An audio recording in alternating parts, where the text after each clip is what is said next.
Olá pessoal, o Evangelho de hoje é João 14, 22 a 31. Esse trecho do Evangelho se situa no momento em que Jesus estava ainda à mesa com os discípulos na última ceia, o que nos recorda então que são as últimas palavras de Jesus em um contexto de grande intimidade, Jesus e os discípulos apenas. É ali então que a gente pode entender que essas palavras de Jesus tentam ir ao coração, ao centro da questão, dar aos discípulos a força para enfrentar o que vai acontecer em seguida, a sua morte, a sua paixão na cruz, mas especialmente manifestar no coração de cada um deles que a esperança da ressurreição existe, mas sem poder dizer tudo, porque afinal era impossível os discípulos compreenderem exatamente o que estava acontecendo. Uma prova disso é que o versículo 22 que abre essa passagem é exatamente a pergunta que Judas faz a Jesus: Senhor, por que vais te manifestar a nós e não ao mundo? Essa pergunta volta sempre no nosso coração e um dia desse eu recebi pelo WhatsApp alguém que me perguntava por que isso aconteceu na ressurreição, por que só os discípulos receberam então uma aparição do ressuscitado. E aqui é o próprio Jesus quem responde: quem ouve minhas palavras, esse me ama e as põe em prática, claro. Mas quem não escuta as minhas palavras, não as põe em prática, nesse não me ama.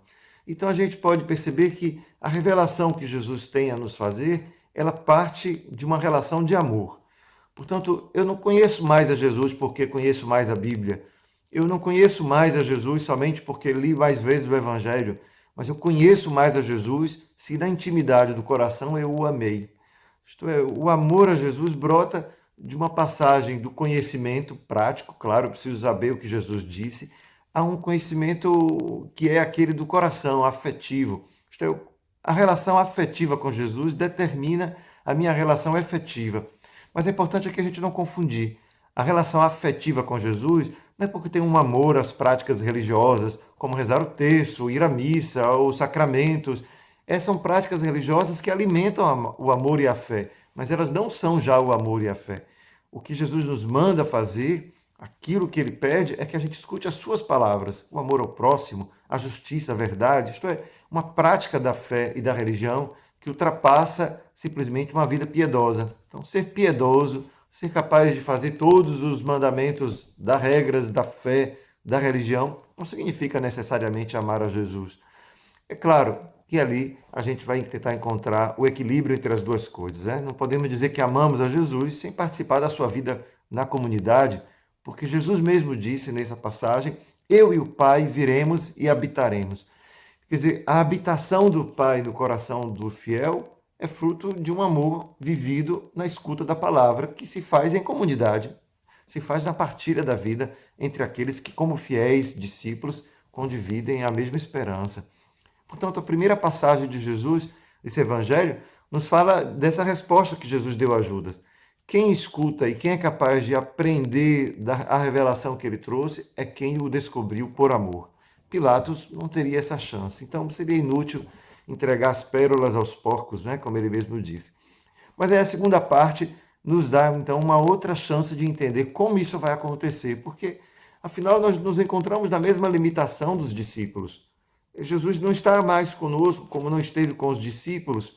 Como eles vão continuar escutando as suas palavras?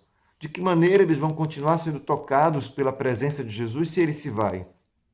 É aí então que Jesus diz que ele vai continuar presente, mas desta vez através do Espírito. Porque o Espírito que vai ser enviado é o mesmo que também o anima, isto é o Pai que o envia, é o Pai que envia o Espírito. Portanto, o Espírito não vem fazer algo mais do que o Jesus já fez, mas vai ensinar a continuar a ouvir a Jesus. Portanto, o Espírito Santo não vai trazer uma nova revelação do Pai, porque o Pai já se revela em Jesus. O Espírito vai nos ajudar a compreender isso, a manifestar no nosso coração que aquelas palavras de Jesus eram as palavras do Pai, que aquilo que Jesus manifestou no seu rosto terreno era o amor do Pai por nós, a sua compaixão. É assim que a gente entende, então, a palavra de Jesus que diz: o Pai é maior do que eu. Porque quem vê Jesus vê o seu corpo humano, a sua figura humana. E aquilo que os discípulos viam era pouco em relação àquilo que o Pai é. Então ele vai dizer: vocês deveriam se alegrar, porque se eu vou para o Pai, então significa que o Pai vai estar completamente em vocês. Porque o Pai, aquele que me enviou, aquele que me deu tudo, é maior. Isto é, eu e o Pai, quando estamos unidos, somos maior. do que simplesmente esta figura humana que hoje vocês veem e que será entregue na cruz. Mas ele conclui seu evangelho dizendo exatamente isso. Não é a vitória do mal à cruz, mas na verdade é que o mal foi voluntariamente acolhido no mundo. Portanto, o mundo não é capaz de acolher a Jesus. E ele faz aquilo exatamente para que o mundo saiba que o que ele é revelação do amor de Deus. Portanto, ele não tem medo, não se acovarda, que exatamente o que ele pede aos discípulos também. Não tenham medo, não vos perturbeis o vosso coração, não vos acovardeis, porque a paz que eu vos dou, esta paz é uma paz verdadeira.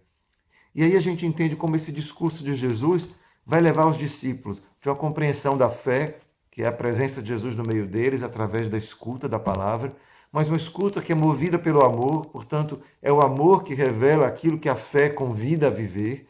A fé me convida a viver as palavras de Jesus, mas se o amor não vem, eu não me uno a ele. Então, é o amor por Jesus que me faz de fato presente a ele. O amor e a fé andam juntas nesta convocação que Jesus nos faz de viver nessa presença do Espírito. É ali então que a gente vai ver o quanto a fé, o amor e a presença do Espírito se conjugam para nos trazer a paz. Essa é a paz que o mundo não tem, porque é a paz que vem da habitação de Deus em nosso coração. Uma paz que é mais do que estar bem neste mundo, mas uma paz que nos dá a convicção de que também, como Jesus, iremos ao encontro do Pai. Que Deus nos abençoe. Boa semana.